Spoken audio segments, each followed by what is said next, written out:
Good morning everyone. Face Meta Token खोना कमाइन तौरगा pucoin.f दा कमाइन zone गदगे हाइबदु सिगी वीडियो सिदा फजन जेंगमिनसी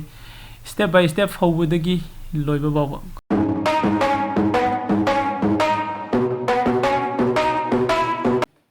मैम खोय कनोदगी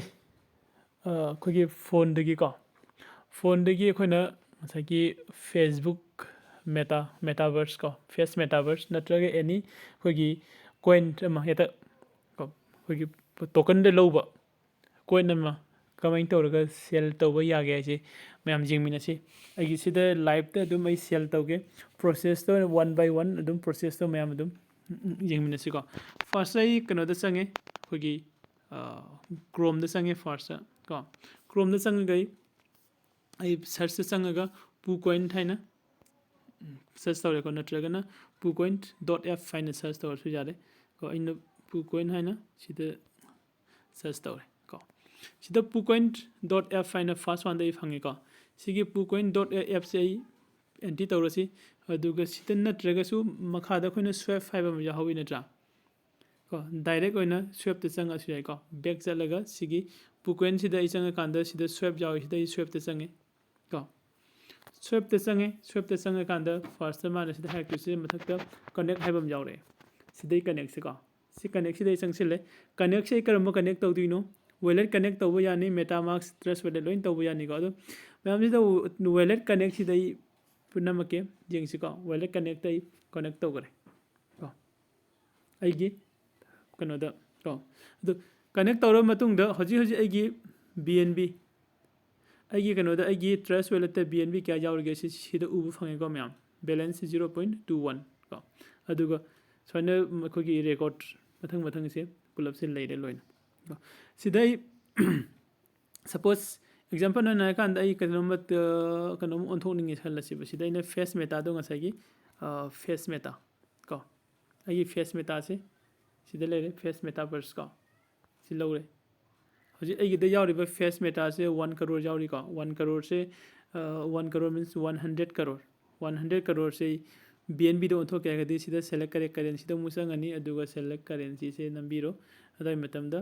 को आइना सि मैक्सिमम नंबर से BNB दो ओंथो गदि 0.1 फंगीबा हजिसु को ओके अदु सिदगी आई मखादा लागा सिदा स्वैप तब मतमदा आइगी मथकी फेस मेटा से BNB द कन्वर्ट तौ करनी को अदो ऐसे होजे होजे से खितंग पामुबा हितारे अदो यामना कन्वर्ट तौररोइसी मयामगी सुम येंगबा नुंगाइनबो को ऐसे थमहौरगे अदुगा सि खितंग कन्वर्ट तौथोके को अदो सि कन्वर्ट तौमिनसी सि कन्वर्ट आई स्वैप तौरगे येंको मैम स्वैप तौरसी BNB 0.000 समथिंग से इंगोमदो फंगदुइनी को स्वैप खतन चलो ओके स्वैप तौरे ओपन विथ ट्रस्ट वेट है करम्बद ngसाइन वॉलेट कनेक्ट तौगरे दो करम्बद आई स्वैप सिगी रीजन दो लाक्तुइनो हाइबनेबको आई ट्रस्ट वॉलेट सेलेक्ट तौरे को ट्रस्ट वॉलेट से लौरे असिदैदी मागी रीजन से उगिदबसु याई को ट्रांजैक्शन 1 सबमिटेड हाइगरे को आई से बैक तौरगे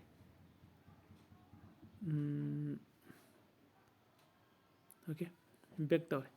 बैक तौरे अदो ngसाइगी आइगी कनोदो ट्रांजैक्शन दो सिदा सक्सेस ओइगरबनी को मैम सक्सेस ओइगरे अदो आइगी ngसाइ 0.0222 खरदु आइगी आइना कनो तौगिबदु लोइगरेबा मीन्स को अदो इसिदा कनोदा लाके अखोगी ट्रस्ट वॉलेट नते हानागी आइगी आइना विजिट तौरमबदु लाक्सी नत्रगना आइगी ट्रस्ट वॉलेट सिदा उरमरोय मदा पुमममनी ओके सिदा ले सिदा आइगी हुजिक BNB को BNB मसिंग जे हेंगलामगनी खितंग ओइबगिनी को अदो ngसाइगी लेरंबा फेस मेटा दुदी को मसिंग हंदगरे नत्रा साइन तौरगा खोइना pucoin.f से सिजनरगा एनी टोकन अमा सेल तौबगी याबगी खुदोंचाब से फंगे सिदा को अदो अतोप कनोमा मुक सेलेक्ट तौरगा जेंगसी करमबा जेंगसीगे आई सेलेक्ट तौरके